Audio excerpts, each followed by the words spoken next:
right, how's it going, folks? Welcome back. Episode 67. Just keeps on rolling and rolling. I'm Ben. I'm your host for The Virus once again. And yeah, we're going to be talking about a few different things. A couple things on the Contagious Convo. I'll be talking about a little bit, kind of what I've been talking about on Facebook a little bit, what I've been training on this week, and the things I've been focused on this week, I think that are very valuable for some people to hear. So we'll recap some of that. I'll do some reviews on a couple things I wanted to review was the Jake Paul and the Ben Askren fight that's going to be going on. I think that's happening today. And then I wanted to continue the review at my 10X Growth Conference experience because we still got some people that I haven't really recapped yet. And so those two individuals that I'm going to go over with is Tyrese Gibson and Brandon Dawson. So two outstanding individuals that both had a lot of good little nuggets to say, a lot of valuable information at that growth conference that I got from them. So I took some notes and we'll talk about it a little bit. And then we'll go into the viral viewpoint, which might be, I don't know, kind of looking forward to that. It's a little bit on the controversial side, I would say. It's about a lot of things that people don't want to talk about or that talk way too much about. There's no in between on this. So it's basically, we're going to chat about the Candace Owens and Adam Carolla interview that they did on the Candace Owens show. And in case you didn't know this and haven't been following long enough, I really like Candace Owens. I love Adam Carolla. I've always been a huge Adam Carolla fan. A pretty smart, witty guy. He's got some pretty logical viewpoints in my personal opinion. So yeah, we'll recap that and give you my thoughts on that and maybe get some of your guys' thoughts on that. At the very least, we'll talk about it and see what we come up with. So, but yeah, get into the plugs here. You can find live streams on Facebook, Twitch, and YouTube, and posted content on Instagram, Spotify, and Twitter. So give us a follow, give us a like, give me a subscribe, share it. Any of that, I really appreciate. It kind of helps get that momentum rolling. And yeah, it just takes a minute of your time. So I really appreciate that. And I guess if I was to recap my week, had a pretty good week. Nothing really to complain about. I mean, not that I'm looking for anything to complain about, but yeah, we had great weather. I mean, we've had some really uncommon weather for April, and I'm almost certain that we've probably been setting some records with this great weather because it's just very uncommon to have it be 80 degrees. I think it was 82 degrees on that it was reading in my truck on yesterday. And so we're out here in shorts. I mean, we're sweating, and it's normally never like this in April. Usually it takes about till August or September to actually get some sunny days around here. And then it's very brief. It's for a couple months maybe. And then it's back to the rain. So yeah, it's very fortunate to have this kind of weather, and I love it. Everybody's washing their cars. Everybody's, doing their yard work, getting things done. So it's pretty cool. So I had a good week. And I did the same thing. I cleaned my trucks. Well, I hired a couple boys to do it, and which is kind of nice because I'm usually doing it. And finally, I'm trying to lock in somebody to just regularly do this for me because I don't have the time for it. So yeah, I had a couple boys clean both my trucks, and then they mowed my lawn, my front yard, my backyard, and waxed the trucks. So that was pretty nice. Not have to do that for once, and hopefully I can get them on a regular schedule. They could use a couple pointers, I guess, to do a better job, but we'll talk about that next time they come over. But other than that, yeah, I also got one of the work trucks re-outfitted with a new rack. We had a rack that was damaged by some previous material that was just way too much weight on the front end and just bent the shit out of the rack. And so it's been like that for for a while now, for a few months. And it's taken a long time to get this rack in. And then I also ordered some new side steps because one of those broke off, and also got a toolbox. So pretty excited. I got all those things on the new truck, and got the guys ready to feel a little better about driving that truck now. It looks a little more presentable. And what else did we do? Me and Malia, went on a walk. Kind of built a few things. Built a this what would you call it? I guess a shelf storage thing that has lighting, indirect lighting around the bottom of it, and then just kind of put together a few things with her, like my garment rack and a couple of things. So kind of really cool little simple things to do with her that we don't do. It's been a while since we've done stuff like that, so it's kind of nice to connect with her, have her be a part of that process, put things together, read directions with me, and have her feel a little bit feel that sense of accomplishment with these simple little things that you can do. But yeah, pretty good. I will say this because this rarely ever happens. I'm going to bring this up. When we were jogging, well, we were walking, but we jogged for a little bit on the Chehalis Trail, which is just a trail here that's very popular. It's like a 22-mile trail that goes through a few different cities, and it's beautiful. It's a nice trail. It's paved, and there's a lot of people that are on it. And long story short, we were jogging for a little bit there, and my phone fell off of my hip, and I didn't notice that. That's happened a couple times, but I hear it usually hit the ground, and I grab it. Well, this time I didn't hear it. I didn't know that someone picked it up. Went back to the truck, found out it wasn't on me. Had to walk back across the same trail that we did again. Found it missing, and so I was kind of freaking out about it. Not because it's a phone, but because of my contacts. I'm not quite sure all that's backed up on Google. And so, I was just trying to scramble, figure out how to recover this phone, whether it's tracking it, tracing it. Ended up going to T-Mobile. They gave me a little bit of guidance and to go online and, track my phone through Google, something like that. I come home and the phone is sitting on my front door. And me and Malia just kind of gave each other that look like, holy crap, that's pretty crazy. Come to find out, this lady found my phone and called one of the contacts who's basically one of my my leads on the job. And he's like, oh yeah, he just lives not too far from where you're at, and I'll give you his address and you can just go drop it off. And that's exactly what she did. She didn't leave her name, she didn't leave her number, she just dropped it off in good faith and as a good deed, and returned my phone, which is really cool. And want to talk about uncommon, that's kind of uncommon too. It's really a hit or miss. I know that there are good people out there, and probably, to be honest, to be fair, it's probably a majority of people that are actually good and honest and will probably normally return a lost item like that than there are someone who would just take it and run with it, even though I don't know what you would do with a phone. But still a good feeling to know that, there's good people out there. They just returned it immediately. I mean, this was within a half hour of me losing it. So very grateful for that. I wish there was a way for me to reach out to this person and give him thanks and show my appreciation. But I guess they just weren't interested in that. They just wanted to return it and be a good person. So thought I'd share that with you. It's pretty cool to have that happen sometimes. All right. So I want to get into some of the things. Let me take a drink of my my little cold brew here.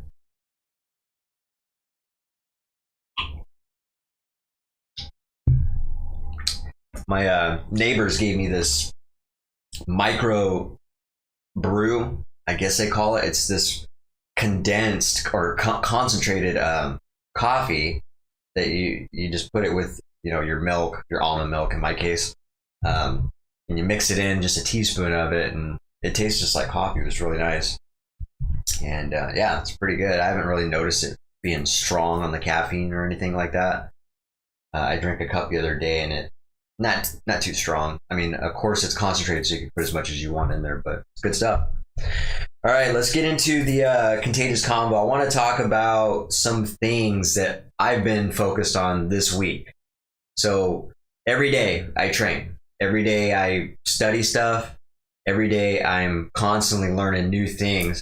Yeah, I see there's a lot of people in the chat too. Don't be scared to chime in on all this. Stick around, even if it might seem like it doesn't apply to you. You might be surprised. We got more in common than we like to think. So don't be shy. Say what's up. Glad to have you guys on the show. Stick around. There's always something that I talk about differently on the podcast. So yeah, just keep your ears open. And so, yeah, this week, like I was saying, I train a lot. I focus on a lot of different things, valuable things, in my opinion. Every day, it's something different. This last week, I focused a lot on attitude, service, what else did we talk about? Basically, that's it. I mean, a lot of stuff, but basically the rules of being positive. And how, what kind of role does negativity play in your life? Those type of things. And I did a little short video on my Facebook, so I thought it'd be good to talk about this a little bit more on the podcast, because not everybody that's on the podcast is on my Facebook friends list and vice versa. So, and this is something, I think these two topics are very important for people to pay attention to, and perhaps even entertain the idea that, is this something that can be implemented into my life? Is this something that I value in my life? Is this something that's even important to me at all? And so I would just challenge you to pay attention to these two things, because these are two things that have really helped me in my life, and not by a little bit, a tremendous amount. And so if you're looking to change your life, and this is not like an epiphany type, end all be all type thing. It's just, these are just things, I get overwhelmed with a huge amount of information and skills that I apply to my life. And I've been doing that for the last 3 years here or there, but it's only until the last few months that I've actually just been training on this stuff every single day. And it's really been paying off. And it's one of those things that really contributes to your internal dialogue. So the more you are familiar with things that you want to be better at, or you want in your life, it's just going to become the norm. It's going to be a part of your internal dialogue. It's going to be in your mind constantly, and it's going to end up just being a normal part of your daily life, and you can transform your environment that way. And it's all good stuff. It's just way too much good stuff for me to not share. And so take it or leave it. Let's put it that way. So the two things that I talked about on this video that I posted on Facebook was great attitude, having a great attitude, and having a service of over delivery mindset, I guess you would say. Having the attitude that I'm going to over deliver on everything, or whatever it is I want to over deliver on, I'm going to do more than the bare minimum. I'm going to surprise people.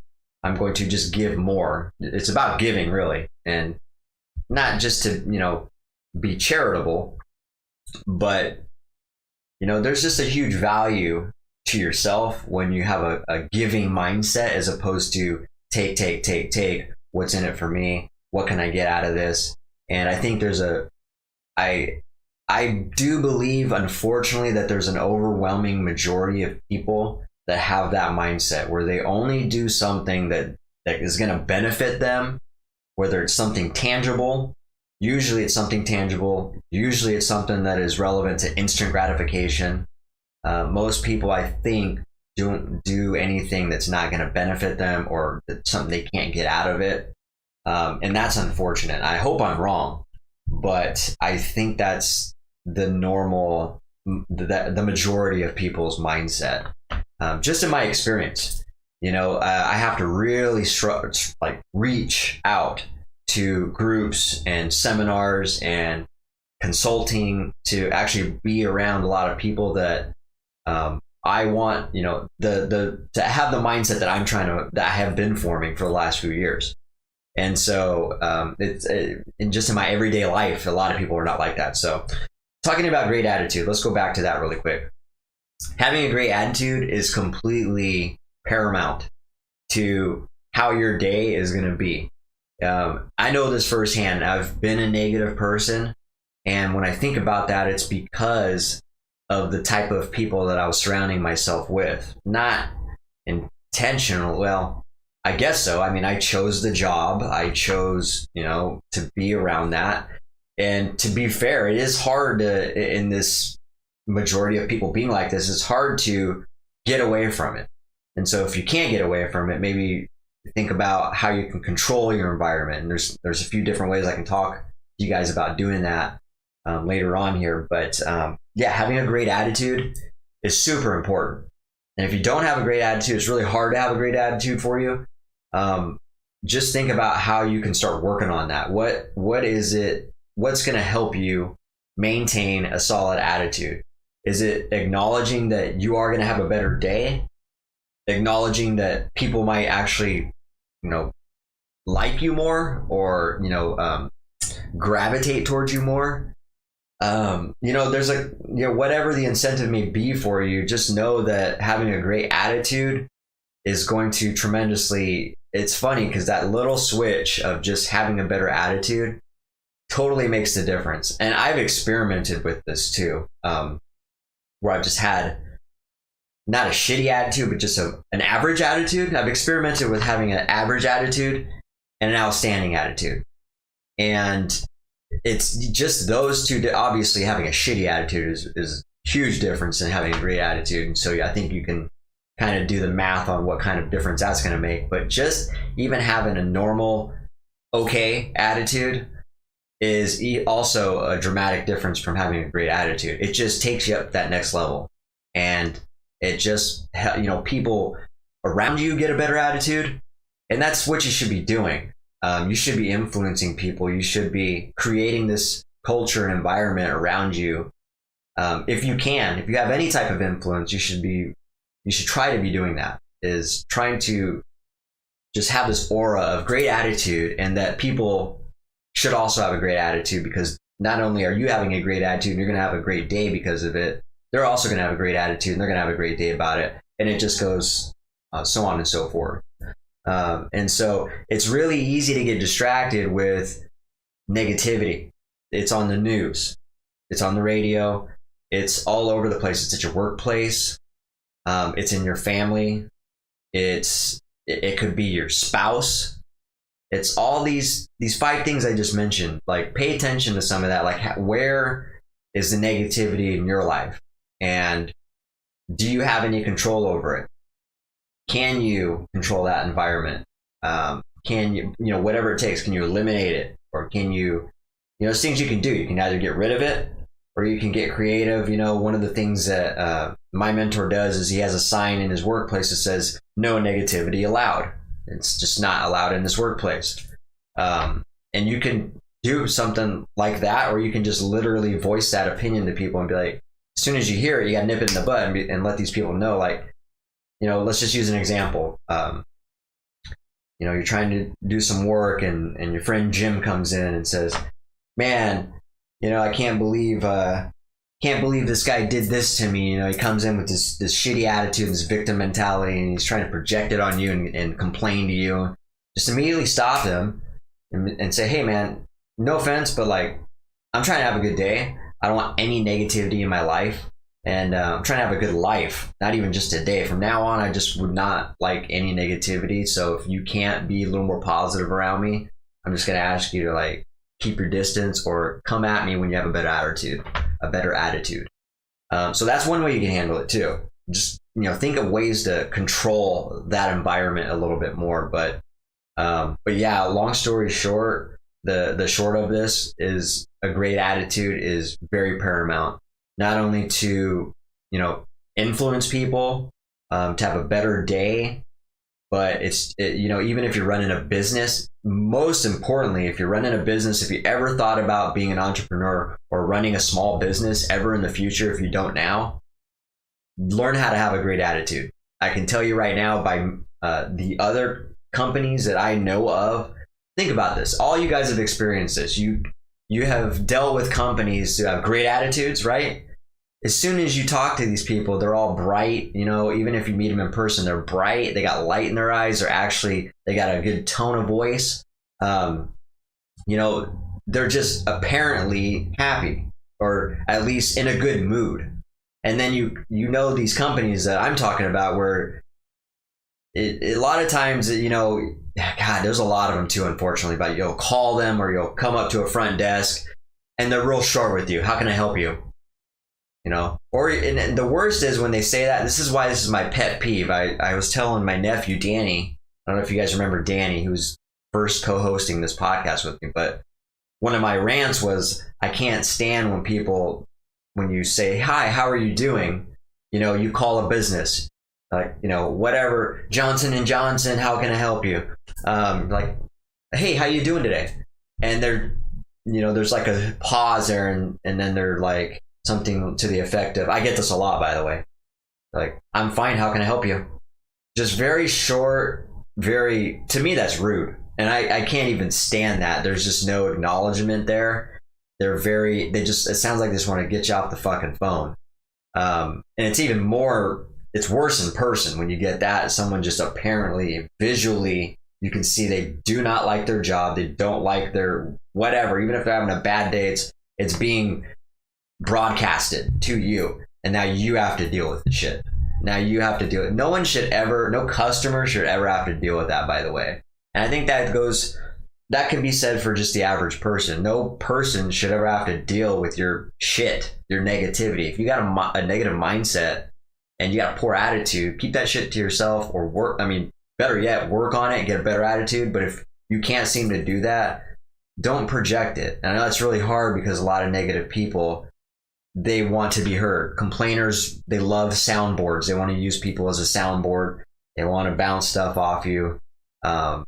And that's just misery loves company. Have you heard that saying before? It's totally true. And so it's just very important to acknowledge this and to do something about it. If you don't have a great attitude, then look at your life, and you want to have a great attitude, maybe just start doing a inventory of your daily life. Like, what is it? Do a negative inventory. Like, what in your life is negative? Is it people? Is it your situation? What is it? And write it down. Like, write this stuff down, because there might be so much going on, or even if it's just a few things, you're just so distracted in your everyday life that you might not even notice that, holy shit, this one part is a huge, big contributor to why I might be being negative in my life. So I think that's very important. And like I said, if you're ever trying to run a small business in the future, be an entrepreneur, don't be that business where the person's just a grouch on the front counter. The other side, they're just very unpleasant to work with. Be that person that someone wants to work with. Like, they want to have a good experience with you. And this is a business. You should run it professionally. I think you should run your life professionally as well. And so these are just my opinions. And this is not only my opinion, but I have put this to the test in my life, and it has dramatically changed my outcome on anything that I want. I can influence people, and it's not like manipulation. This is influencing people for the goodness, to help somebody, to service somebody. And going back to the service of over delivery mentality that I was telling you about, you most certainly can't do that, and it's really hard to do that if you have a bad attitude. So you're gonna have to start with a great attitude, and then going into the second part of what I was saying about the service mentality of over delivering stuff. Man, this needs to be really emphasized with people. They should teach stuff like this to kids. It's unfortunate that they don't do that, but highly important. I can tell you right now that my business wouldn't be doing as good as it is if I didn't have that type of mentality that I have had, where when someone asks for something, I give it to them, and I give them more. I give them stuff that they don't ask for. I go above and beyond, and I give it to them with a good attitude. So they're just blown away by the level of service that they're getting. They're not getting the bare minimum. They're not getting the average. They're getting a great service with a great attitude, and they're getting more than they asked for. So they're getting a lot of added value to that. That stuff's very important. And I think I don't want this to get confused with just being applied to business. This should be applied to your everyday life, and you shouldn't be doing it for always, you definitely should be doing it for other people, but I think this serves you more importantly than anybody. The person that's going to get the most value out of this, out of practicing these two things and over delivering things, is going to be yourself. You're going to find that after people see that you're that individual that can do, will do, no problem. How can I be of service? What can I do? You're going to find that people gravitate towards that, and they're always going to go to you for things. You're going to be the first person they think of. When they do think of you, they're going to think of a positive person. You're creating this person now that is pleasant to be around, pleasant to work with, pleasant to do business with, pleasant to just have a conversation with, whether it's, your friends, your family, your children, your business, your coworkers, if you're working for somebody. This stuff applies in life in general. I can tell you right now that there's no gray area with this. There's no smoke and mirrors with this. This is not bullshit. This is not just something this is not something that only worked for me. This is something that can work for anybody at any time. And you definitely have the power to change your attitude. It's just going to take work, and it's going to take an inventory of your daily life, and it's going to start by inventorying that negativity and figuring out what to do with it from there. So just wanted to recap on that, because those are the two things that I did talk about in my Facebook post. And like I said, not everybody that follows the virus will see that post. And so I wanted to talk a little bit about it on here. I talked a little bit more about it on my Facebook post, but it is what it is. I just wanted to get that part of it out. And again, just to use this as an example, a lot of people, for the few of you that are still sticking around and actually find value out of what I'm talking about, good for you. That tells me you actually care, that you actually care about something in your life. Because I'm not like anybody famous. I'm not like anybody that has a ton of credibility, but in my own circle, if you know me as a person personally, you know that I've made a ton of changes, and from all the ups and downs that I've had, particularly in the last 6 years, that I've completely transformed my life. So it's not bullshit. And like I said, I've noticed a lot of people popping in and out of here. I don't know what the intention of popping in and out of someone's podcast is. Maybe they're expecting to be entertained. And yeah, I can entertain too. We will talk about some lighter stuff too, but I value things that are important, that are actually going to change your life. So I'm going to balance it out with, we're talking about that stuff. We're going to talk about skills, and we're going to talk about some current culture, current events, things that are in the news, hopefully positive. But I just wanted to say that, whoever's watching the podcast still, you guys are, I value that, and good for you guys. You guys should, it sounds like you value your life, just to hear me even talk about, little old me talk about what's helped me in my life. So that says a lot about you, though. These people that are popping in and out looking to entertain themselves and looking to just drone out on something that's not even of any valuable substance, they can go to a Joe Rogan podcast. I mean, not to say that Joe Rogan doesn't have good podcasts. He does, absolutely. But if you're just looking to be just entertained and looking for a dog and pony show, you might not find it here. You'll get highlights of that, but you're not going to find me doing a dog and pony show for 2 hours straight. I'm going to talk about some serious stuff that, because I train on this stuff every day, and that's invaluable to me. And I think, eventually I might start a third podcast where I will just focus on this stuff. And then maybe I'll turn this podcast into whatever people want, whatever the norm, the overwhelming majority of people want, which is to be entertained so that they can check out of life, I guess, all the time. It's my suspicion, you know what I mean? Like, I think that's the way I like to look at this.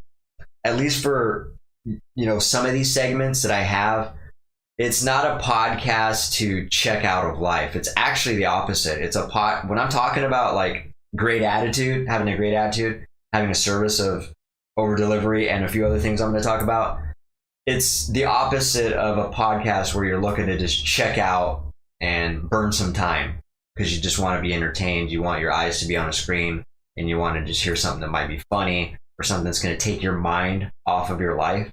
This is actually the opposite. This is something I like to think of that's going to be focusing yourself on your life a little bit more, actually. So it's almost like a mirror, the podcast of a mirror.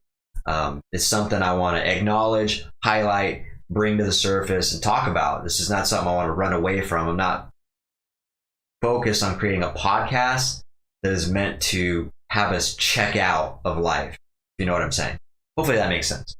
So yeah, a few of the other things that really hit home with me that I took notes on, little quick notes on, I took a lot of notes, but the things that I wrote down to talk about on the podcast that I learned this week were: nothing happens to you.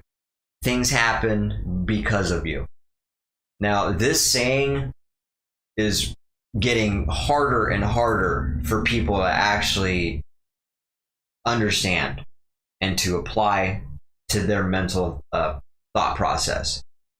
And this is another skill that I've had, that I've been using for over a year now, because I've dabbled with a lot of these things, but it's only until recently where I have fully committed and pushed the chips all in on these skill sets and this positive mindset, these specific things revolving around positive mindset. And so, yeah, the statement that nothing happens to you, things only happen because of you, that's a hard one to hear. And people don't like that, especially in this day and age where we are, the government and society is creating a culture of victims that have a victim mentality. This is a growing culture, and I'll talk about this in the when we review the Candace Owens and Adam Carolla interview, because that's a lot of what they talked about, is the culture right now that's going on and what is being created. And so that's a tough one for people. It's a tough one for anybody to hear that, because you don't even realize, you get distracted for one, but then when you actually slow down time and you think about it, the more you look at it and situations in your life, bad things, good things, whatever, you'll find out that actually all those things in fact happened because of you. If you really think about it, it's the truth. Whether it's something you did a week ago, whether it's something you did a year ago, 5 years ago. I think I just talked about this recently. So I might have dabbled with this topic recently. So if I sound like a broken record, forgive me. But yeah, that, the majority of people that have a victim mentality of like, well, this person did this to me. The government's doing this to me. I wouldn't have done this if this person wouldn't have done this to me. Like, there's always a catalyst. There's always blame. There's always fault. Someone's always looking to point the finger at somebody else. And it's just the worst mindset to have. There's no growth in that. You're never going to take accountability. You're never going to be, that's not the mindset of someone who's responsible. It's just not. I don't care how much you think, you got going on and how much you've done and accomplished and how much you think you might be responsible. But if you have a mindset of trying to look for blame, someone else's fault all the time, whether it's the government, your parents, your kids, whatever, that's just a bad mindset, and you're just going to be treading water. You're never going to get out of that unless you change your mentality to complete accountability and ownership of your life. And even the hardest things that, obviously there's very few exceptions to where, someone's had something happen to them that's completely out of their hands. But even if that's not the point. The point I'm trying to make is, let's just say someone did have an exceptionally awkward situation where it was out of their hands. Something happened to them atrocious, and it literally almost, they had no way to prevent it, didn't see it coming. It could have happened to anybody type thing. If that person really wanted to dig deep and look at that situation, they probably could find out or find a reason or find some kind of validation that showed that they actually had control over that, and it's because of a decision they made at some point that put them there in that situation to be vulnerable to that happening to them, perhaps. Even if, let's just say that they couldn't find a reason, they had this atrocious thing happen to them, and they're sitting there thinking about it like, I just don't see how this could have been my fault at all. I just don't know if there's anything I could have did about it. Even if they still held themselves accountable, there's growth in that. You know what I'm saying? Like, even if it completely wasn't their own fault, there is still a huge accountability and responsibility and a sense of growth that comes out of just having that mindset. That's all I'm really talking about. Just having that mindset, even if it's not your fault, even if whatever, someone else is to blame. That skill set provides tremendous amounts of value to your life and how you're going to be handling things in your life and how things happen to you. You're going to look at things much differently. And that's what I'm talking about. I'm not talking about like coming to terms of like, okay, everything, literally everything that happens to you is because of you. Even though that's the way I view it, it's a mindset. So maybe not everything that happens to you is because of you. But if you just practice to take a disgusting amount of accountability in every situation and all the good things that happen to you and the bad things that happen to you, you're just going to completely change the game for yourself. Your mind is going to just switch and you're going to be thinking about things a little bit differently. Your decisions are going to change and the choices that you make are going to change too. And it's just crazy how it happens. But just experiment with it. You're going to find out what I'm talking about. And so, yeah, that statement that nothing happens to you, things happen because of you, I think that needs to be adopted a little bit more in our culture and society. It definitely needs to be taught, because the opposite is being taught right now, especially in politics and the government.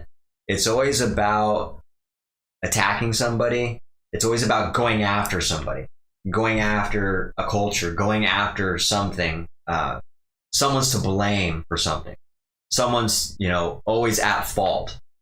And so it's just something to keep an eye on. And you'll notice it too. There's not a lot of accountability with the politicians or anybody in a position of power. What's up, dude? What's up, Sean?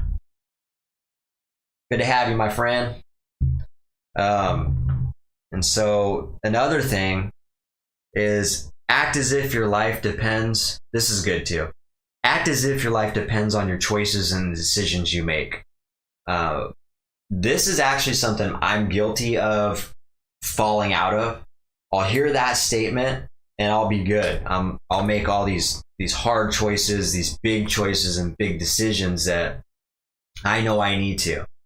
And if I don't, I'll treat it like I'm going to die. More importantly, this is might be fucked up to people, but and it's funny. I think I even heard that Gary Vee talk about. He used this example, and I think he even does this in his own life, and that's probably how subconsciously I applied it to my life.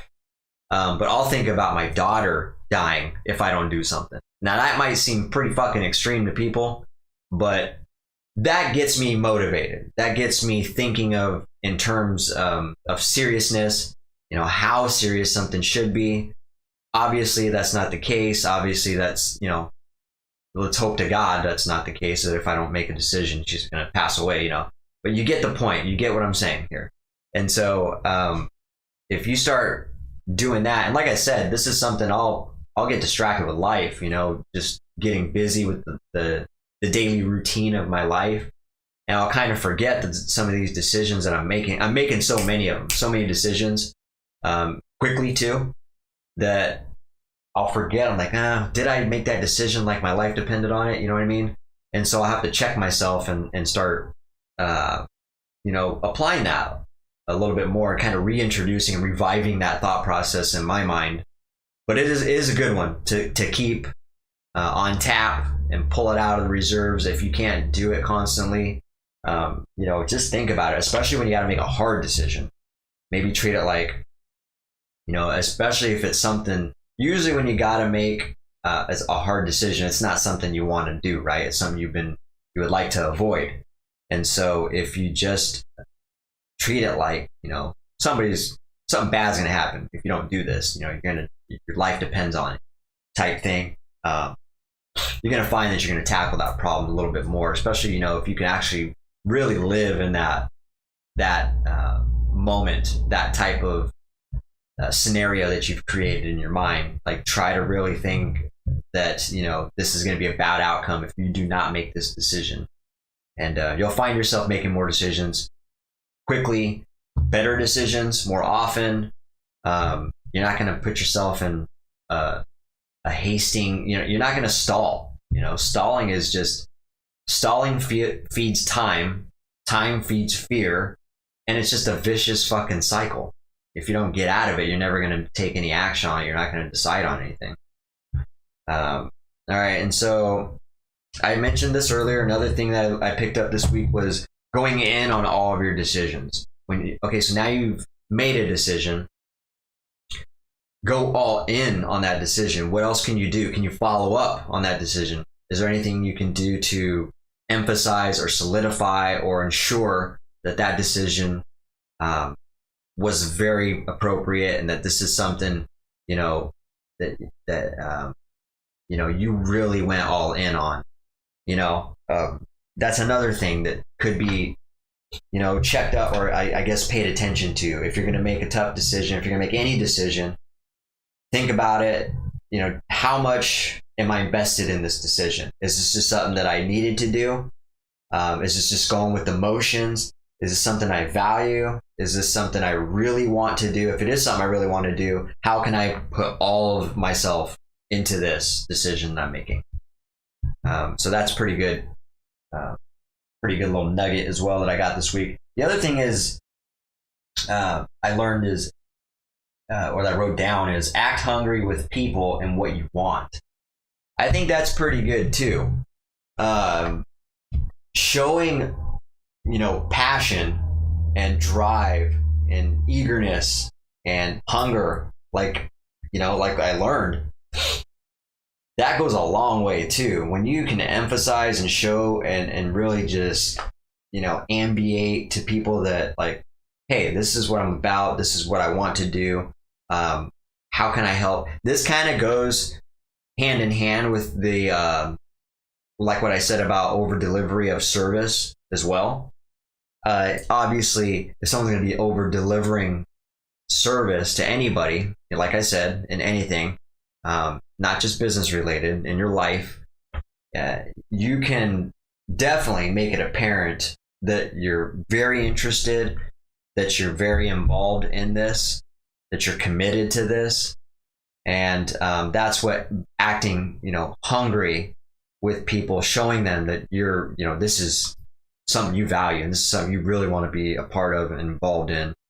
That stuff goes a long way too. And again, I think a lot of half-assed decisions have been made. It's just been on odds, talking about odds. I think just the amount and percentage of normal and average people, they definitely probably make some decisions that are just going with the motions. They're not really, there's not a lot of passion with it. They're just making decisions left and right.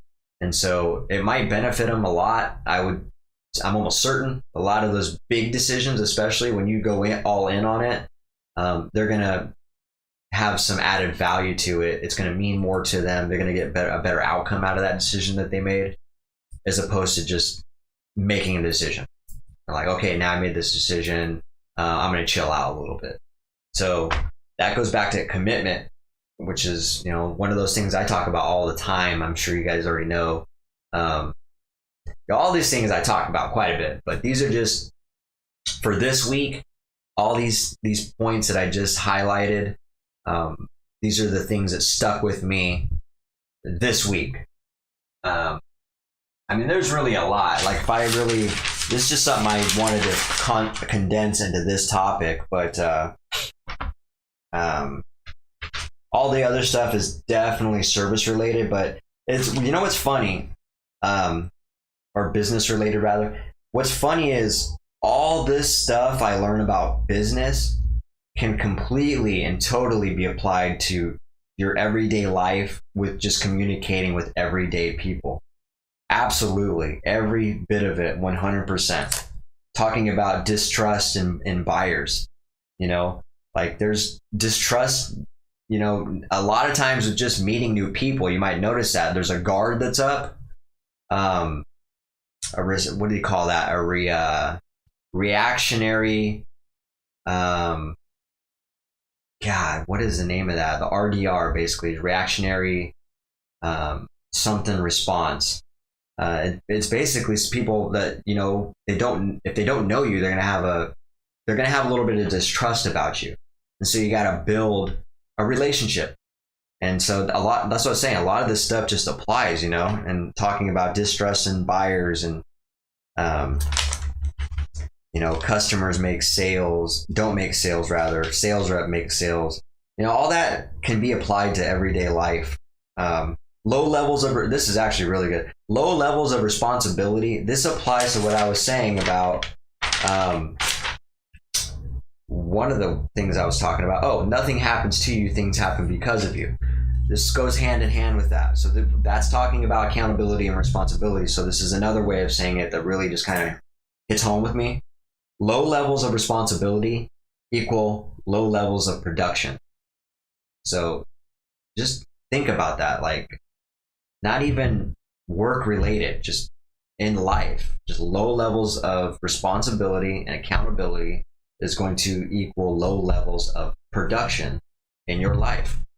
There's just no way around it. This is 100% true. I've seen it happen in my own life, seen it happen in tons of people around me, and just hearing it like that, short, sweet, to the point, really hits home with me and keeps it relevant to me in real time constantly. So yeah, but this is just good stuff. So that's why I like to go over this stuff. You know, it's just so much content. It's too much good stuff to not have to share with you guys, and so that's why I just keep doing that. So those were some of the rules of being positive, and a little bit of how I talked about, you know, negativity being involved in your life, and accountability and ownership, and acting is, you know, being hungry, showing people you're hungry, you're committed, you're all in. Those things are all valuable. So hopefully hopefully you guys got a little bit of contribution out of those topics I was talking about. Let's move on to the, that was it for the Contagious Convo. Let's move on to the review section. Couple things here. I was watching in case you didn't know, I think today was the day that Jake Paul is going to be boxing Ben Askren. In case you don't know who those people are, Jake Paul is I guess they call him a YouTube sensation slash boxer. I don't even know if he's a professional boxer. I don't know if he's classified as professional. Definitely amateur. I don't know. I don't know what classifies, you know, those classes. So Jake Paul is that guy, is a YouTube sensation, and Ben Askren is a UFC fighter, right? Unfortunately, he's most famous and known for, I think, he's most known for being knocked out by Jorge Masvidal with a flying knee to the head. Actually, it was like a flying knee to the neck, temple area, I feel like. Not temple, this area behind your ear. It looked like it hit him there, but dude was, I mean, he's the fastest knockout in UFC history. And so I think he's known for that, unfortunately. I have seen some of his other fights, and he's actually a pretty good fighter. I think he's just one of those things, you know, he was fighting. Jorge Masvidal is a good fighter. And then not only that, it's just one of those freak freak events where, you know, you caught something, you just caught a flying knee to the head. It happens when you're fighting, you know, you're going to catch a punch or a kick, and it's usually the one that you're not expecting that kind of knocks you out. So it's just one of those unfortunate things. I think he got a lot of bad rap for that. They talked a lot of shit to each other during that fight. The other thing is, I will say, so I watched this interview. I don't know if you guys seen this, but there was an interview where there was a guy that was interviewing them, sitting between them, and just asking them questions. You know, just kind of spicing it up, kind of riling them up, getting them going, and getting the PR going. And I was really impressed with Ben Askren's. He's got a real modest, low-key, calm, composed attitude. I really appreciate that about him, especially because Jake Paul is the exact opposite. He's completely disrespectful and childish even. And I honestly, I don't take a liking to any of that childish behavior when people are... I'm all for shit talking. It makes for a great fight. Don't get me wrong. I love the shit talking, but not that kind of shit talking. When you got someone that's just being completely childish, just a freaking idiot, you know, looking to try to offend by being just the most insulting in the most childish way. That's a huge turnoff for me.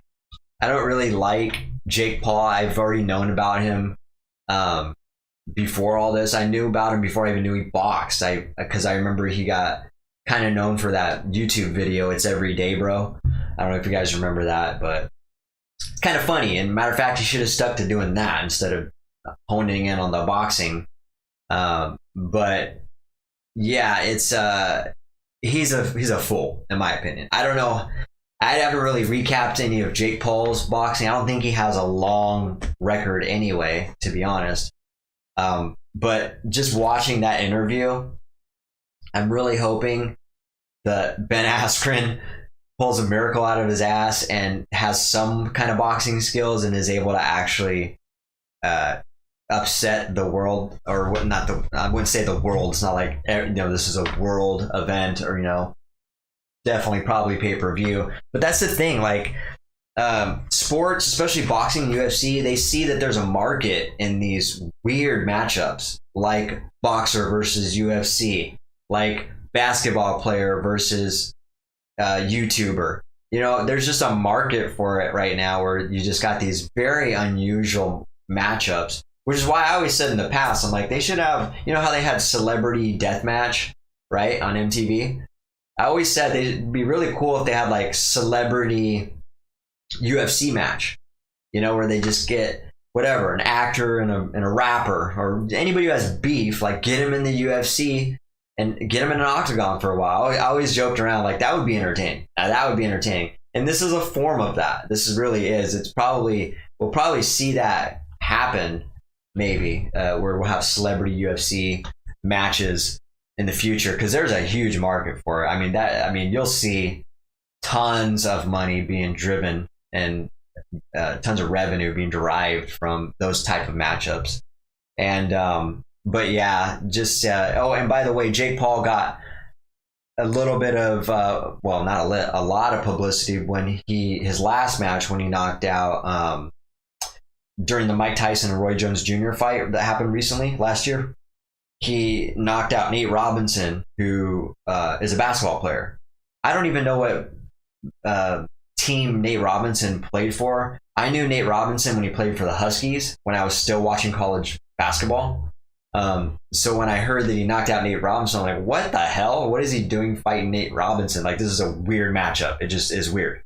And it did surprise me. Like, Nate Robinson's not a boxer. He's a basketball player. Not saying he can't box, but it's just, when you take a boxer or you take a basketball player that has been playing basketball their whole life, and they do a little bit of training in boxing, and then you put them up against someone who's been boxing their whole life, chances are they're not going to win. And that doesn't mean Jake Paul even has to be a good boxer. Just the fact that he's used to boxing for years and years. And so I think it's a little bit different now. You know, that's another thing. Jake Paul's got a really loud mouth, and he talks a lot of shit, and he does it in his element. He's just very insulting. He'll talk smack about Ben Askren's wife.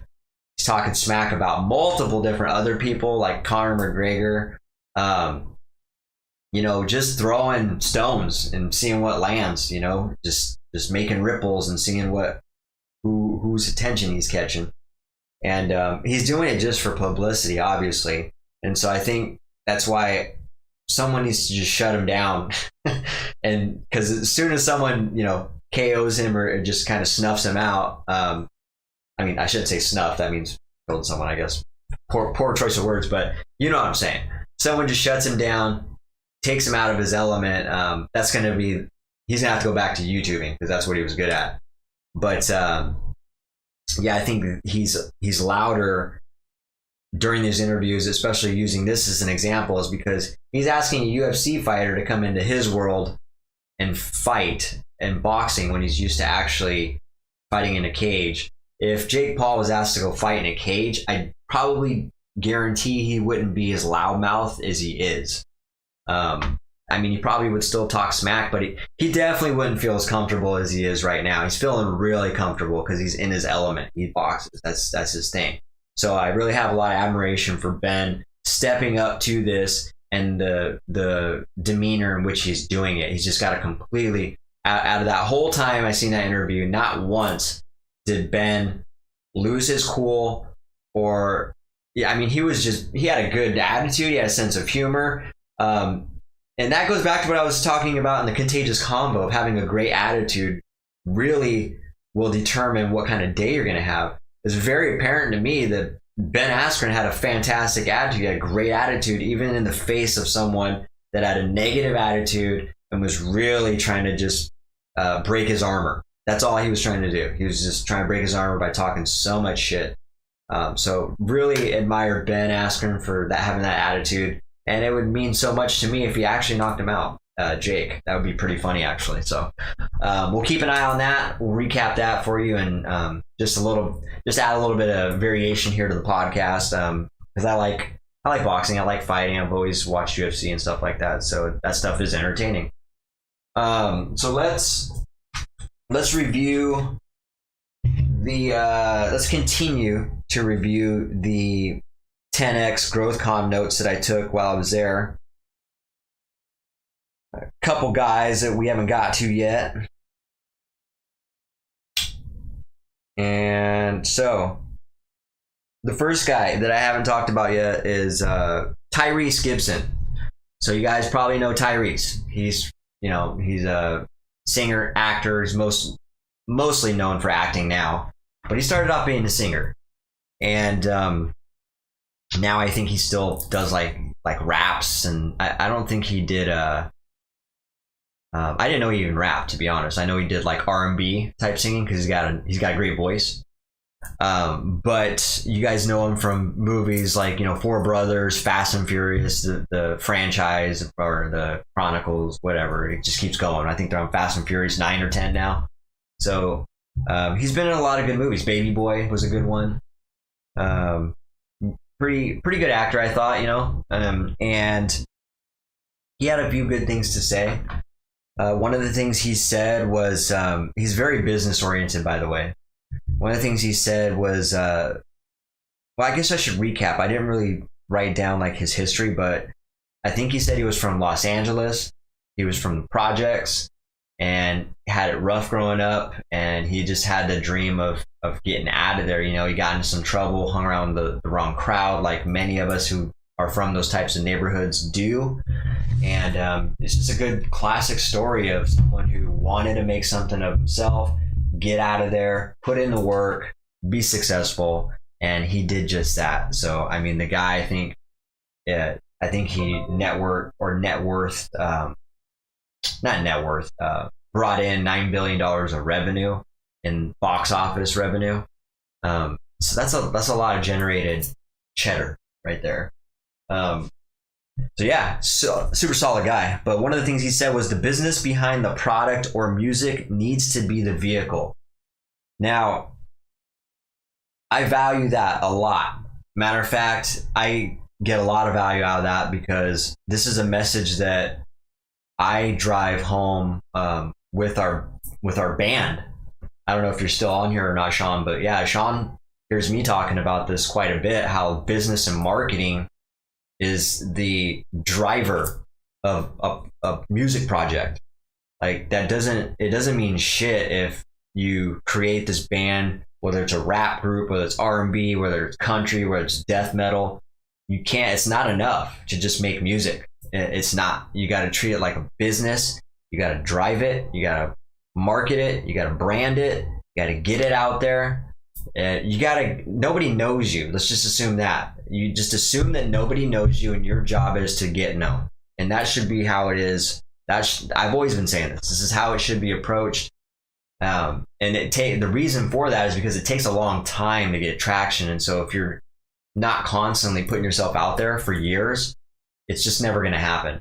I mean, you'll never hear of a story where someone just made a band or whatever, solo project, they're a singer, whatever, and they just did a little bit here and there and they got noticed for it and now they're famous. There might be a rare occasion of that, but even like YouTube's, like Justin Bieber, he was a YouTube singer, right? I imagine he put in a lot of work before he actually was noticed. I imagine he probably did a lot of videos. There's a lot of work being done to not only craft the skill, but to promote himself, whether it was his mom posting a YouTube video or him telling his friends. There's constant branding and marketing, that, hey, I'm a singer, I'm good, I want to be somebody.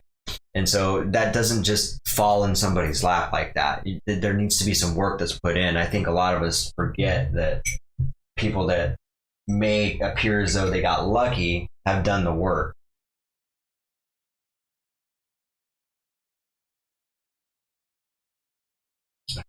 All right. So yeah, good stuff there. This was good. Being a father is not a title, but a presence. The reason he said that is because his dad split.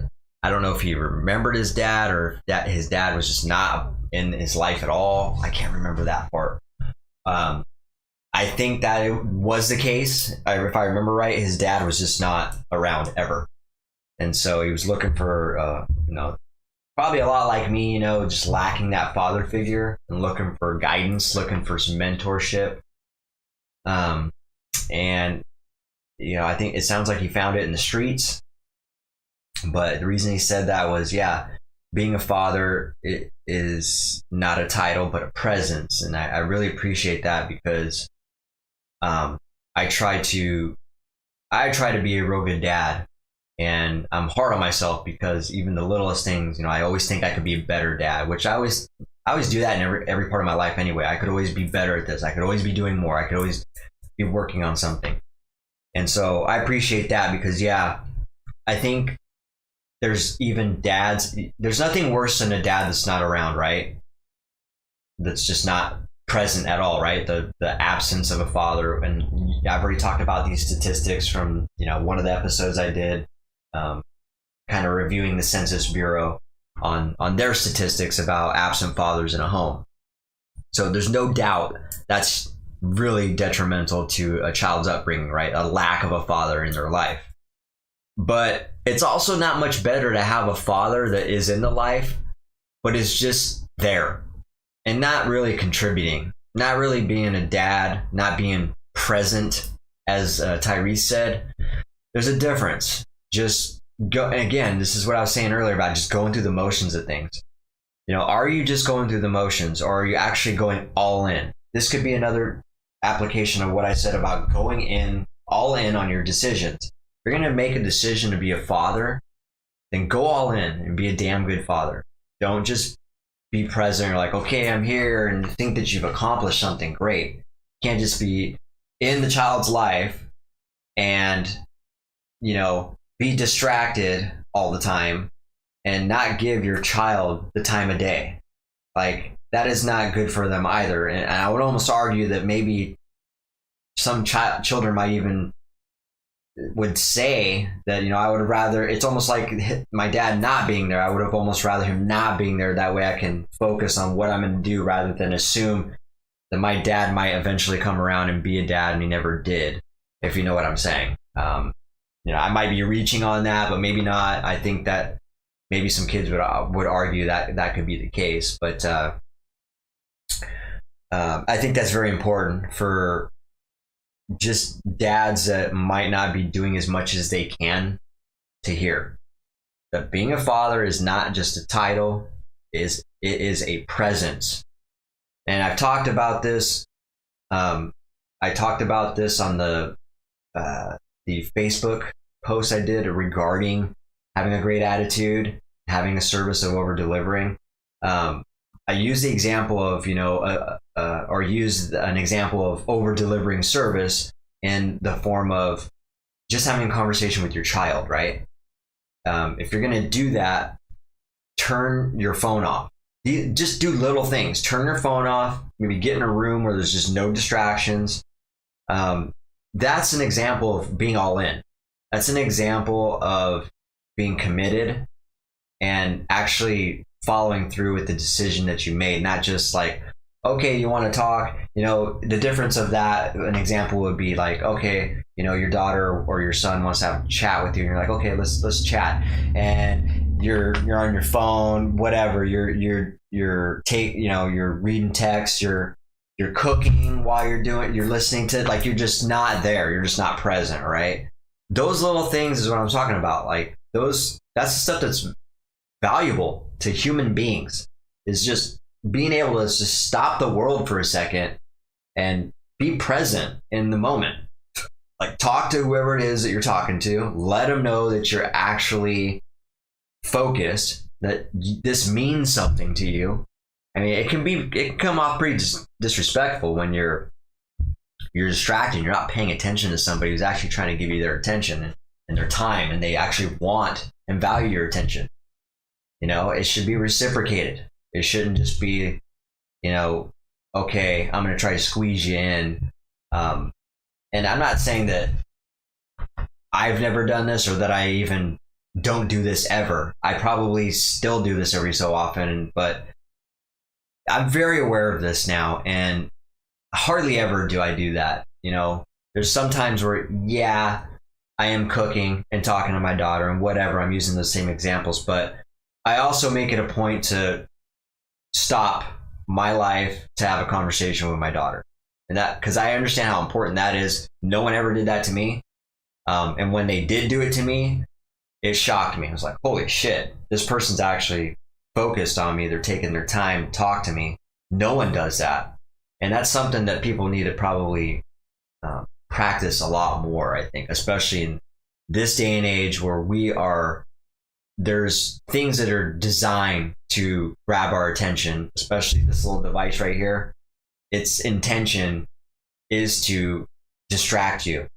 And so the byproduct, the result of that is that people in your life that you care about are probably getting neglected. And so I think stuff like that should be paid attention to and see if there's room for improvement. And that's an example of over delivering, right? And it's something so basic. It's kind of sad, to be honest, that an example that I'm making an example of over delivering is just actually being a good human being by talking to somebody and having just a one-on-one conversation with no distraction. But that is an example of over delivering in especially this day of age where we are being distracted 24/7. And so let's see, what else what's the next thing this guy said?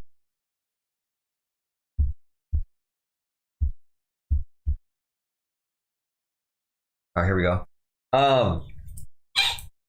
He used a quote that Will Smith said, you can tell the way your life will go by the 5 main people you surround yourself with.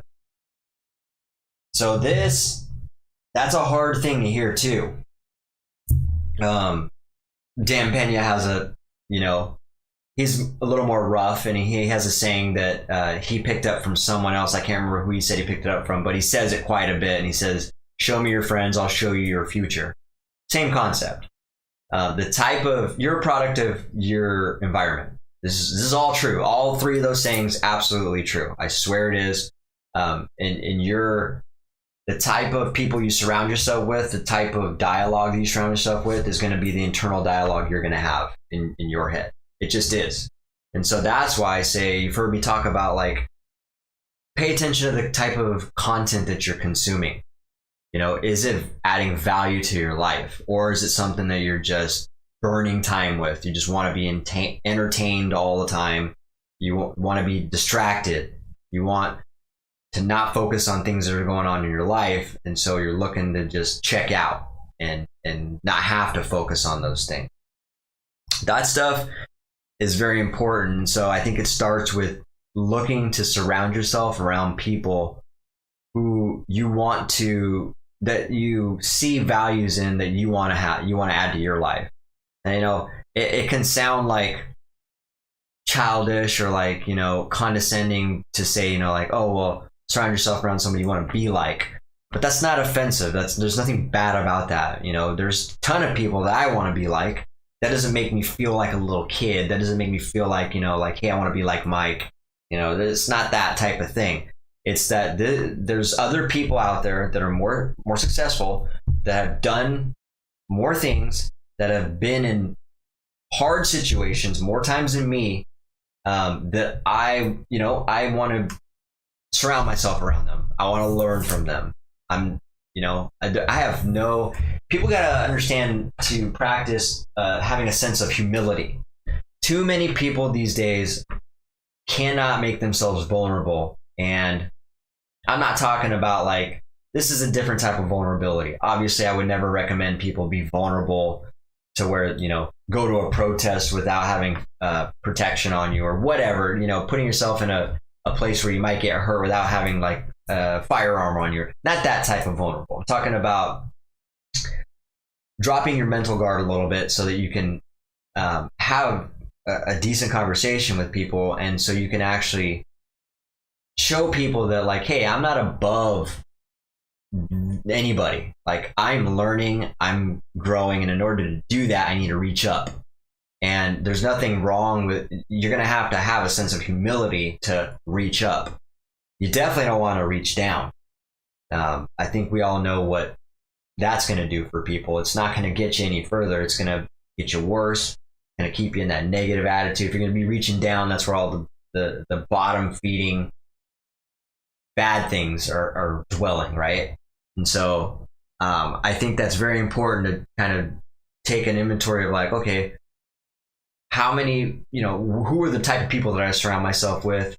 Who would I like to surround myself with a little bit more that are in my close circle? Whose content that I value, can I consume more of their content? You know, whose content can I consume more of that I value? It's just things just like me. Like, I went to that 10X growth conference for that very reason. Now, I wish I could surround myself around those people every day. You know, that would be fantastic. And so I can't, so I do the next best thing. I consume that content all the time. I train every day on this valuable content with those people that I surrounded myself with. I made connections there. I connect with these people. I'm going to, you know, reach out to do podcasts with these people, these high performance individuals. Like, I'm constantly trying to surround myself and stay in that atmosphere and keep that mindset that I have created and that I want to keep building upon relevant and just constantly built upon. So, it's having, you know, the right type of friends or mentors or people around you that, you know, you want to be more like, or they have values and traits and characteristics that you want to implement into your life. Do it. Like, do an inventory. I mean, if you got just using that number that Will Smith said, you know, the 5 main people you surround yourself with is going to determine, you know, how your life's going to end up. I mean, that's kind of a little vague and broad, because people change. You can definitely change the 5 people that are in your circle. Like, if you looked at my life when I was 16 and you said that, like, that's not going to determine how my life is going to go, because I've changed that type of people. But I get the point. At that time is what he's referring to. Like, look, if I was to continue on that path and keep those same 5 friends in my life, I would have ended up in jail or dead.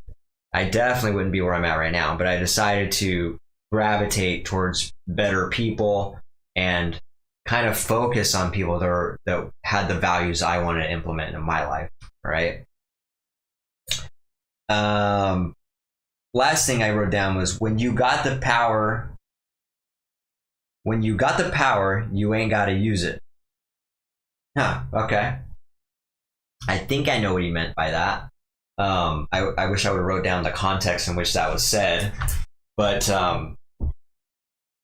yeah, I think what he's saying is, a lot of people got to flex, that they might have power. And what he's saying is, it's the opposite of that. If you have the power, whatever that may be, the power to whatever, you don't need to use it. It's going to, the calling to actually use that power is going to present itself. Is kind of my interpretation of that statement. So it could mean a lot of different things. Now this, I wonder if, God,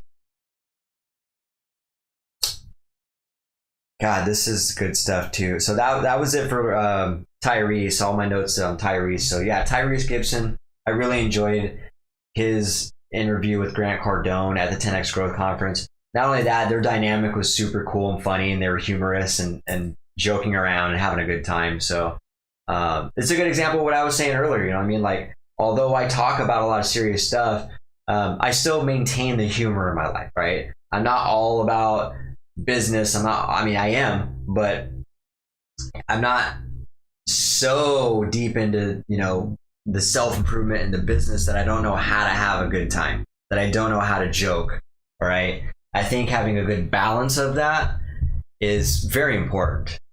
So I don't want, I think a lot of people that don't stick around long enough, the people that are popping in and out of the podcast and they hear me talking about self-improvement, they probably, hear me talking and are like, oh God, he's still going on about, great attitude. He's still going on about, surrounding yourself with people. Like, that's not all I'm talking about. And, unfortunately, those people are cutting themselves short because they don't value those things as being important in their life. And that's probably why they're not going to have any more growth and have positive, big changes for the better in their life. That goes back to the humility thing. Like, someone thinks they're probably above being able to listen to somebody talk about self-improvement, especially someone who's not famous. Like, listening to me, for instance, I'm not famous, so there's no credibility there, right? Unless you know me as a person, that's the only way I got the credibility. Can't talk. Because then you know me, the things I've been through, the struggles I've been through.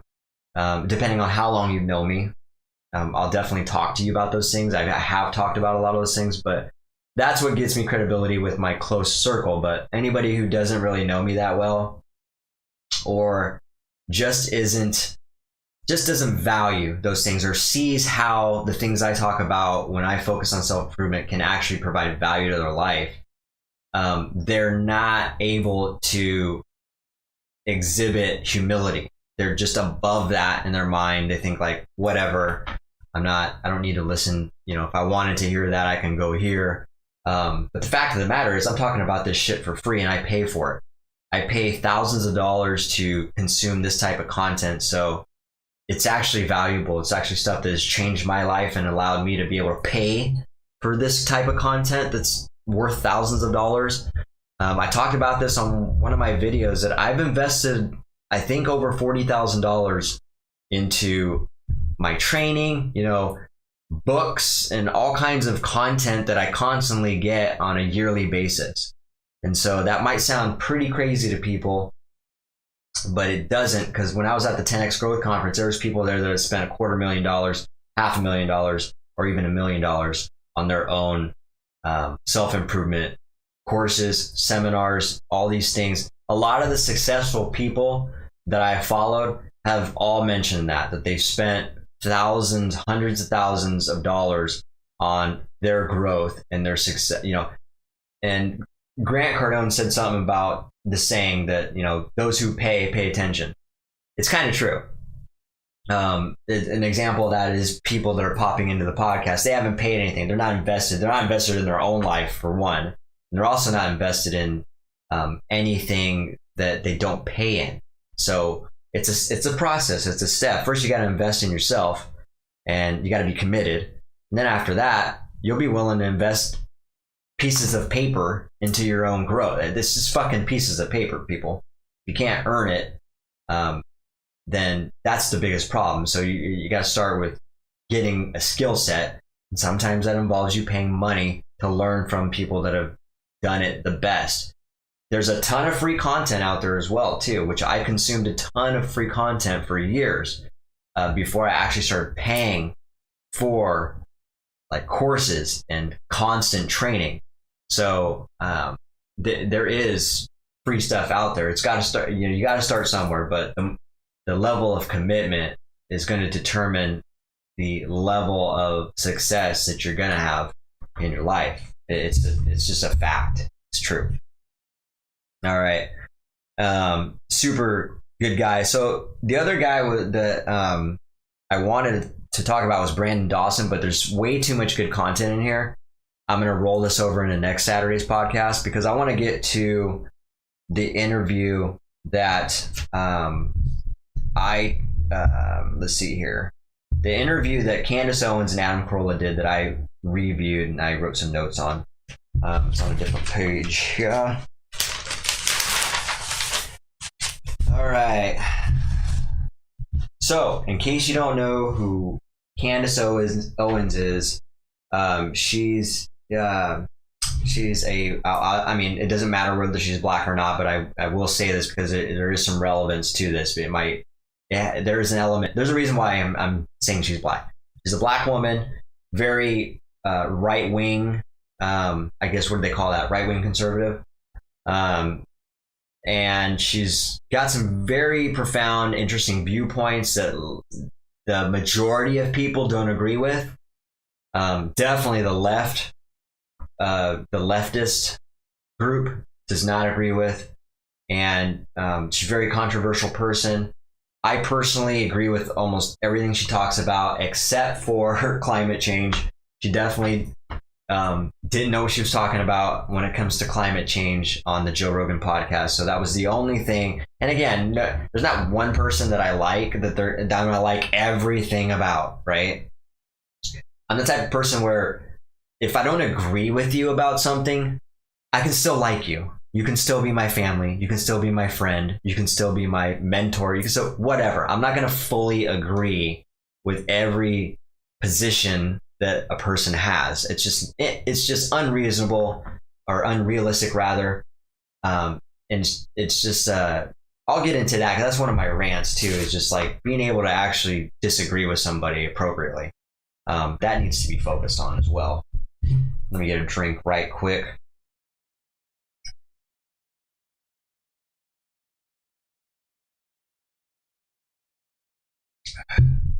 All right. And then if you guys don't know who Adam Carolla is, super funny guy. I love Adam Carolla. I've been a fan of Adam Carolla since Loveline. If you don't know who he is, he started out on a MTV show called Loveline where people talked in, they asked a bunch of like sex related questions and relationship questions. And him and Dr. Drew would chop it up, and very entertaining show actually, especially for its time. And then Adam Carolla partnered up with Jimmy Kimmel. He became friends with Jimmy Kimmel, and himself and Jimmy Kimmel did The Man Show, which if you guys have seen that, I thought The Man Show was completely clever. I thought it was hilarious. So much good skits. And then also Adam Carolla and Jimmy Kimmel also, well, I think it was Jimmy Kimmel's, but Adam Carolla made some frequent appearances on the Crank Yankers show, which again, thought that was a fantastic show. Great idea for a show. Entertaining. If you don't remember what that is, it's basically they do live phone calls, like prank phone calls, and they record it, and then they turn these live prank phone calls into a skit of puppets. It's freaking hilarious, in my opinion. It's so good. And yeah, that was a great show. Clever individuals. I've always been a Jimmy Kimmel fan too. He's not like outrageously funny, but he has his moments, and I like him. Adam Carolla though, very sharp, very smart and very witty and very humorous. He's very clever with the humor. I've always loved Adam Carolla's dry sense of creative humor. So anyways, as you can tell, I really like the guy. So I was really excited to hear this interview and what it was going to be about. And this might be offensive to a lot of people. You know what I mean? Like, this is stuff that they talk about, is stuff that I've talked about. But you know, a lot of what they're talking about is like the leftist movement and this thing that's been going on, and the way things have been going. All right. And some of the notes I took, well, I guess I'll start here at the bottom. So basically, towards the end there, they basically were saying, you know, we now live in a woke society where the focus is on microaggressions, safe spaces, toxic masculinity, culture appropriation, cancel culture, heteronormality, et cetera, et cetera, et cetera. You go on, so on and so forth. You get the point. If you're not woke, you're canceled. And you can't just be a little bit woke. You got to be fully woke. You got to be all in on the woke, or you're going to be devoured by this leftist group. And that's primarily what they've talked about on this interview, is like, you know, how did we get here? You know, is this, what's right, what's wrong? Is this doing us a disservice? Is this doing us a service? Like, and so some of the things is, you know, they're basically just saying that the cancel culture is on a constant rampage. And then, so I'll go back to the top and just start back down with what the notes I took about what they were talking about. They talked about so much. And by the way, all this serious talk that they were having, hilarious how they were adding humor into this. I mean, like I said, they're both, and I'm really surprised how witty Candace Owens is. Very sharp too. I've always known her to be sharp, but she's pretty funny. Her and Adam Carolla really, they get each other with the humor. And so they're able to actually riff and bounce off each other at appropriate times. And so, so good. It was hilarious. But she talked a lot about, they were talking about, you know, businesses. Talking about, you know, everybody wanting $15 an hour and hazard pay and all those things like that. And, you know, one of the things they brought up was that they're not teaching business in school. You know, a lot of people have a lack of understanding about what it takes to run a business. And so it's easy to sit here and ask for all these things. It's easy to, you know, ask for a lot extra when they don't understand what it takes to run a business. And, you know, not to mention all the expenses that it takes to run a business. You know, there's a lot there. I mean, all the taxes, the payroll taxes, it's just a lot. The B&O taxes, there's so many taxes, my head's spinning. It's just the facts.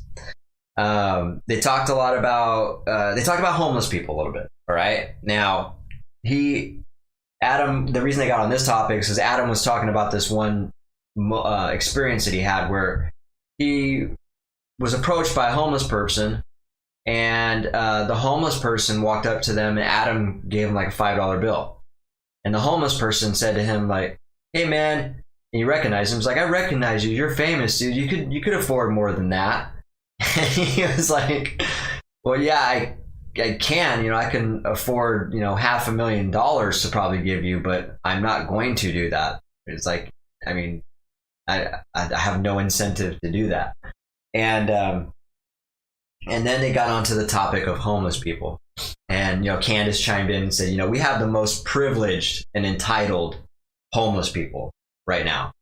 And yeah, I would agree. I honestly would agree. The majority of them, you know, there's definitely a select few and a small portion that I would probably say that are truly homeless and maybe mentally jacked up to where they just can't live in society normally. And for some reason, they feel like they've been reduced to being homeless is their only option. Maybe I would say there's probably a small percentage of them, but the rest of them, I agree with what else she was saying, because she was saying, you know, we don't have we don't have homeless people anymore. We have people living on the streets. And I thought that was pretty spot on, to be honest. I know a lot of personal people who are very capable of doing something with their life other than being on the streets like they are right now. I know personally some people that are on the streets, and I've seen them not be on the streets before in the past. There's no reason why they should be on the streets. There's absolutely no fucking reason why they can't do something for themselves. And that's what she's talking about. And I can totally relate, because like I said, I know people personally that have done this and are doing it right now. I don't get it. There's, part of that is the government's to blame for some of that. There's a lot of, the fact that homeless person is sitting there telling Adam Carolla, like, hey man, you can afford more than that. Like, there's definitely a sense of entitlement there. Like, what gives that homeless person the right to ask for more when he, there's no sense of responsibility. There's no accountability there. There's definitely not going to be any of that found in the majority of homeless people, probably. And so what comes with that, with no responsibility and no accountability, is going to come a sense of entitlement, someone that wants handouts, someone that thinks that they deserve more, and that it should be given to them. I mean, everybody deserves more.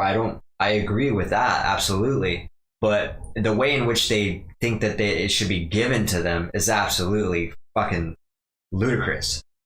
And I never understood that mentality. I never will. I'll never be homeless, first of all. I'm never going to have that mentality to where I think that the streets is the answer for that. I'm just too much of a hard worker. I'm just too much of a problem solver. I just would never do that, ever. I can't even fathom, not this life nor another life, will I ever be homeless. You can flag this, you can crop it, you can save this video that I said that. I will never be homeless. And so I don't understand that mentality. Well, I understand why they're doing that. I don't understand why they don't make a change. Like, there's got to be a change. I feel really bad for them, but I also feel I'm torn, because I feel bad for them, but on the other hand, it's not because I feel bad for them. Why do I feel bad for them? Let's answer this right now. I'm gonna give you an authentic answer, because I'm gonna dig deep right now into my own mind of why I feel bad for them.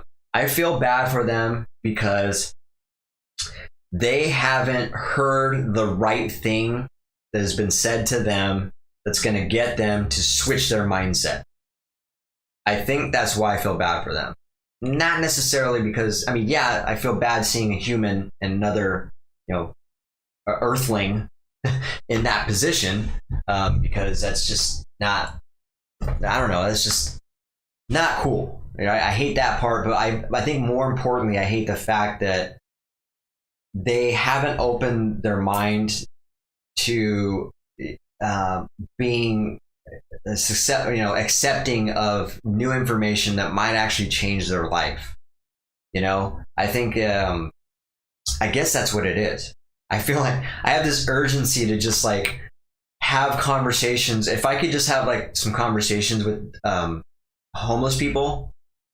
And I even thought that there might be a glimmer of hope that maybe one person or a couple people might actually pick up what I'm saying, as far as like the self-improvement that I'm talking about. Like, I would say something to the effect of like, your life is in your hands. And that's a lot of the stuff I just said earlier about how, things don't happen to you, they happen because of you. If I was to say this stuff to a homeless person, if I could get one person to actually understand what I'm saying and actually just have a light switch on them in their mind, that would mean the world to me, actually. That would be really cool. And that's what makes me sad about seeing a homeless person and going downtown Olympia and seeing the streets just littered, riddled with a huge community of people. That's what makes me sad, is the fact that none of them are really wanting to change their life. Instead, they want a handout. They want a little bit of money here and there just to get them by for whatever, the night or a little bit. You know what I mean? Even if you went and bought a homeless person, like I've seen videos of people doing acts of kindness where they'll go buy $100 worth of groceries and then drop it off to a homeless person. That's great. That's fantastic. And that definitely speaks volumes to that person that did that. But the reality is they're going to burn through that food really quick and they're not going to really do anything. You know, I feel like if someone should create some kind of program where they can literally offer like, hey, you know, homeless people, we're going to have an event over here. It's going to talk about self-improvement. We're going to talk about how to, you know, what you need to do to get out of the situation that you're in. And the few people that actually are interested in that, the few homeless people that you know, have been doing it for years or a month or whatever, they're tired of it. They're like, what can I do about this? You know, they might interest them, and it might actually, you know, because really it's going to start with mindset. Those homeless people are not going to change their situation unless their mindset changes. So if there's some kind of program that could be established where it's going to change their mindset, I think that would be the most valuable thing to those people that are living on the streets right now. I really do. Because it's not going to change unless they start with that mindset. Obviously, they need to be clean and sober. So I don't know what percentage of homeless people are on drugs. It's probably a large portion of them, but the ones that are clean and sober and, you know, can think coherently and might hear a message like that, like, hey, we're going to have an event over here for an hour talking about what the steps you need to take to get out of being homeless and to start actually turning your life around. Serious stuff, proven stuff. If you're interested, come over here. I think that would just provide so much value. I hope someone's doing that already somewhere in this world. If not, who knows? Maybe I can get someone to start that with me or something. I think it would be really fucking cool to start something like that, to be honest. But yeah, you know, I you know, there's definitely a sense of no entitlement, and sense of entitlement and no accountability with them, and that's really sad. But it's got to start with the mental switch. They talked about politicians a little bit. Talked about how politicians don't ask people to be responsible or accountable, right? They are looking. I think I talked about this a little bit earlier. They're focused on going after people, going after organizations. They're focused on acknowledging victims, like, you've been victimized and this is who did it. We're going to go after these people. And that's the motto. That's the format of a politician. There's no, I mean, shit, the politicians don't even hold themselves accountable for anything. So why would they hold the people to be accountable? They don't. They rarely ever do that. Instead, it's always about finding an organization or a group of people to target, hold the blame on, and then give the people that are the victims a sense of hope. Like, we're going to take care of this for you. We understand you're a victim. It's their fault. We're going to go after them for you. And it's funny. She was an example. Like, you'll never see a politician campaigning that with a, you know, the message that, you know, we're completely responsible. You know, we're responsible for this. You should be responsible too. You should hold yourself accountable. You hardly ever hear that. It's always pointing the finger at somebody else. And then, yeah, again, we're creating a society based on victim mentality, and that's extremely bad. It's the worst. You know, we're just digging a hole for people to be in this victim mentality spot. It's super sad, to be honest. Not that they're there, but to see how people are being controlled by being put in a victim mentality. It's just, I can't believe it. It's just crazy. So quick, so easy to hear something and just follow the flock. No one thinks for themselves very much. They hear a lot of majority of things being said and they roll with it. There's no fact finding. There's no data to reference. There's no peer reviews to look into. And That's really irritating. It's so frustrating. And then people think they're fucking expert on everything without looking into something or barely looking into something. And so that's what we're dealing with too. People, this is a great example actually. So Adam Carolla used an analogy, which he's very good at, by the way. He does a lot of analogies, but he was saying, parents who have kids with disabilities, an autistic kid or whatever, just physical disability, maybe even. Parents who have kids with disabilities usually tell them, hey, you're not different. You're special. There's nothing wrong with you. You're perfect. You can do anything you want, right? They build them up, right? They always tell them, it's not, they're just telling them, they're giving them positive reinforcement, okay? Never do they, well, I hope not. Never do you hear a parent telling their child of disability, like, hey man, it's unfortunate you were just born this way. You're jacked up. You're just going to have to live like this. It's unfortunate. You're a victim. It's not your fault. Obviously it's not their fault, but they don't give them discouragement. You know what I mean? And they don't play the victim mentality card normally. But I don't, to that regard, what he was saying was, why doesn't that same approach be applied to the politician's message? You know what I mean? Instead, it's like what we just said when he used that example, rather. It's not your fault. We'll take care of it. It's someone else's fault. Instead of being like, hold yourself accountable. It's not like it's your fault, but like you should look for ways to be responsible in your own life. You can change this, and so instead of like, we're going to do this, it's someone else's fault, we're going to help you change, we're going to change this for you type thing. And they talked a little bit about racism.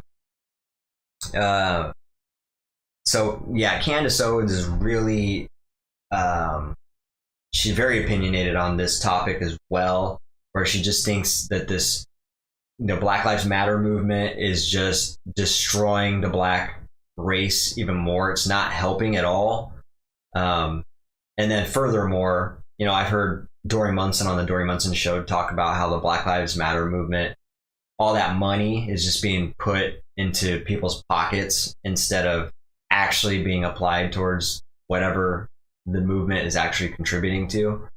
But having a black person talk about the Black Lives Matter movement always catches my attention a little bit more than someone, a white person or something. You know what I mean? Like they have been presented the option to play a victim, and if they haven't, it's interesting to me. I'm like, oh, okay, what is their mindset? And so she has a very interesting mindset on that. But basically, they also talked a little bit about how, calling someone a racist is just not what it was anymore. Like, it's just become saturated, is what they said. Like, and to the point to where now the true racists are hard to spot. Like, they're kind of blending it in because everybody's a racist, if you know what I'm saying. Or what they're saying, rather. This is what they were talking about. It's become so saturated to the point that she was saying where black people are racist. And when black people become racist, she was saying the plot is lost. Like, the whole message has been diluted and the whole agenda has been lost. And so I thought that was very interesting. And like I said, I wish there was more. I should have wrote more notes down, but they talked about so much stuff. And so if you're interested in a little more elaboration on those topics that I highlighted in that interview, you should check it out. It's Candace Owens and Adam Carolla. It was just like a day ago. It was yesterday. Today's Saturday, right? Yeah. It was yesterday on the Candace Owens show. Not to be confused about when Candace Owens went on to Adam Carolla's show and did an interview on there. Which is also very good. But check it out. It's pretty entertaining, very thought-provoking, very profound, and you don't even have to agree with it to, be entertained. You don't have to agree with it to have it be profound or thought-provoking. Even if you're in disagreement with all those things that I talked about, that they talked about, it's still interesting to listen to, and it's still worth giving a listen to. So, plus, I think they're very good individuals, in my opinion. So yeah, that was really cool. And by the way, Adam Carolla, man, that guy, super freaking funny. Super funny, never disappoints. I can relate to him because he was also like a 13-year carpenter, and did the type of work I did, and ended up doing comedy. Started doing radio, and it just spiraled from there. And now he's got his own podcast, and he still does his movies sometimes, and very successful guy, very, very funny, very smart too. So we're starting to wind down with time here, so I'm going to get into, that's it for the viral viewpoint. I'm going to wind into the rant here. So kind of dovetailing the things I was talking about. I think I brought it up, and I said I was going to talk about it here and later on. And so here's my rant. People who can't tolerate disagreement with anybody, family, friends, coworkers, you name it. Those people that check out or get upset or can't even communicate with you because they're not in alignment with your position on something. I think we need to work on that. I don't know what is going on, but there's a way too many people out there right now that they don't know, or they can't deal with talking to somebody or even having a conversation with somebody that's in a disagreement with them. And it's sad because there's no growth in that. Matter of fact, you probably have more growth in a conversation with someone that you have some kind of disagreement with than you do with if you're going to agree with something on every point with something, that's just boring, dull, and yeah, it feels good. You're having a lot of commonality going on. You guys share a lot of common ground. There's things you agree on. That's great. That's fine. But you should learn how to talk about things with people who you do not agree with on this topic. All right. Especially if it's a person that you like. You know what I mean? If there's someone that you do like, but just like, all right, I like this person, but I don't completely agree with this, this one thing he says or his one viewpoint on this. How do you handle that? You're like, okay, well, I just won't ever talk to him about that, or like, that's just annoying. I won't talk to him at all, or even the worst case scenario is like, all right, I can't even be around that guy because we're not in agreement with this one thing. I think it's very childish, very immature, and there's no growth in that. You're doing yourself a huge disservice to not be able to actually chat about things that either you don't understand. If you don't understand where they're coming from, or you just don't want to understand, there's just a huge disservice that you're doing yourself. So I think people need to do that more, quite a bit more, because it's frustrating to see someone that's just like, okay, I'm checking out. We obviously don't agree on this, so we can't talk about it. Like, where did that come from? Where did that start? Because there's a ton of people that are like that right now. Like, I respect a ton of people that I don't agree with completely on everything. You know what I mean? Like, there's plenty of people out there that are my family and friends and people I might do business with. Like, they're still my friend. I still value other things, but maybe we don't agree on this one thing. So I'm willing to talk about it too. Like, I'm interested to know your viewpoint. Maybe you can hear mine. Even we might still not agree on it, and that's perfectly fine.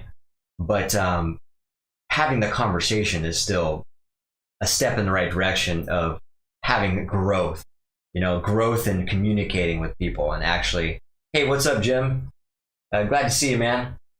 And just exactly like you said, Jim was saying, you have to be open to new ideas. Absolutely.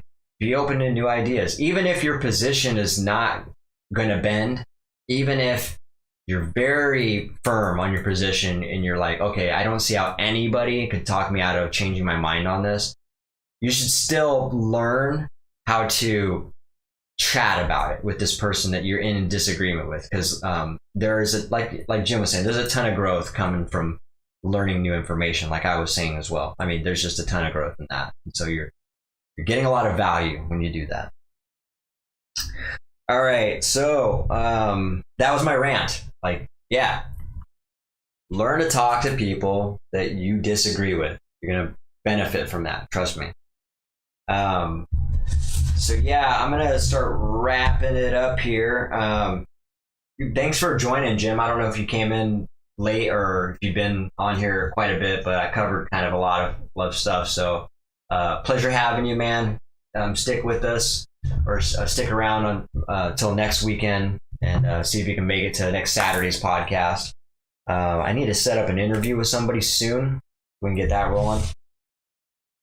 So yeah, that's pretty much it for the podcast. I'm going to do the plugs. Let's see. I'm trying to remember what order I did this with. Okay. So yeah, that's it for the podcast for today. And one more time here, you guys can find these live streams on Facebook, Twitch, YouTube, and then posted content on Instagram, Twitter, and Spotify if you want to check out some of this material. It's been previously recorded. And so yeah, give us a follow, give us a like, give us a share, subscribe, and yeah, I appreciate the feedback and the reciprocation with people. And yeah, you have a good night too, Jim. Thanks for popping in. So I'm going to leave you guys with the quick question of the day. In light of the things that we talked about, one of the things we talked a lot about was negativity. So I'm going to ask you this: what role does negativity play in your life? What is the one thing you can do to eliminate or control that negativity in your environment? And the last thing I would say is, will you do it? What's the one thing you can do? Will you do it? And that's pretty much what I wanted to say. So thanks for joining us, guys. We'll catch you on Saturday for episode 68. Yes. So have a fantastic evening, and we'll see you next Saturday. But until then, keep it contagious and keep it viral, and keep a great attitude for the rest of the week. Take care, guys.